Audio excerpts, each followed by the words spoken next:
South Africa launched its deepest raids into Angola for what's known as the South African Border War.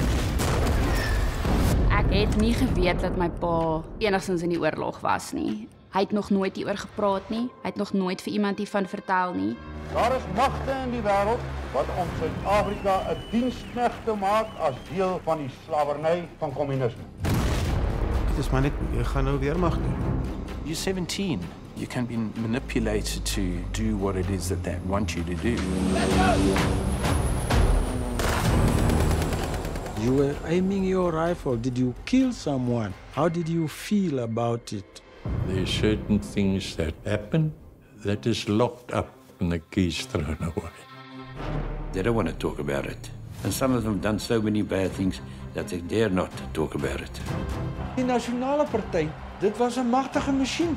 Hulle was georganiseer in geheime organisasies en goed. Ore wat luister wat jy sê. Ouens wat jou dophou.